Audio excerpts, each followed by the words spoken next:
আপনারা শুধু বলেন নীলা ইসরাফিল এত কথা কেন বলে। এখন দেখেন আমি কথা না বলে কিভাবে থাকবো।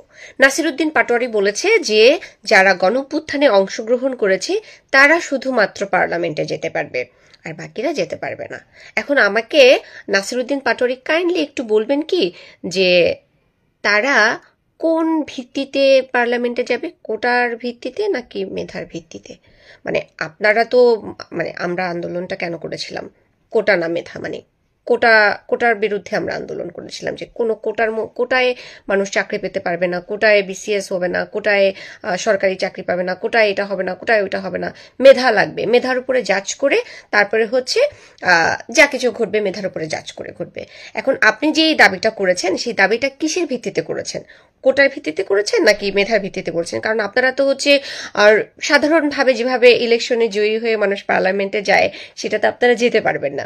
সেই কারণে আপনারা এটাকে নিজস্বভাবে বানিয়েছেন যে শুধুমাত্র অংশগ্রহণকারীরা, মানে গণঅভ্যুত্থানে অংশগ্রহণকারীরাই হচ্ছে পার্লামেন্টে যেতে পারবে, অন্যান্য ব্যক্তিরা যেতে পারবে না।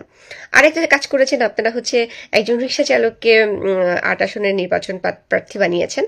ওকে, এটা মানবিক দিক থেকে যদি আমরা ভাবি এটা খুবই ভালো একটা জিনিস, কিন্তু বাস্তবতাটা কি? মানে যখন হচ্ছে তাকে বাজেট নিয়ে কথা বলতে হবে, যখন তাকে দেশের অর্থনীতি নিয়ে কথা বলতে হবে, দেশের ভালো মন্দ নিয়ে কথা বলতে হবে, বিদেশিদের সাথে কথা বলতে হবে, বিদেশে যেতে হবে, তখন সে কিভাবে কথা বলবে? মানে সে তার তো ন্যূনতম পড়াশোনা লাগবে, সেটা কি? মানে আপনারাই তো বলেছেন যে মিনিমাম এইটুকুন পড়াশোনা না হলে কেউ মনোনয়ন পাবে না। তাহলে আপনারা তাকে কি পড়াশোনার ভিত্তিতে বা কিসের ভিত্তিতে হচ্ছে তাকে মনোনয়ন দিলেন জানে না।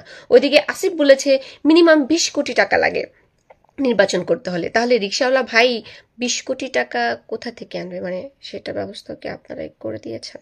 মানে আপনারা তো এটা করেন প্রতিদিন রাতের বেলা আসিফের বাসায়। তো তার মানে হচ্ছে রিক্সাওয়ালা ভাইকে 20 কোটি টাকার আয়োজনটা আপনারাই করে দিয়েছেন, এবং এখানে মেধার কোনো দরকার নেই, কোটাতে আমরা ফিরে যাচ্ছি, কোটার মাধ্যমে হচ্ছে এখন নির্বাচন হচ্ছে, আপনারা সেটা চাচ্ছেন, সেভাবেই হবে।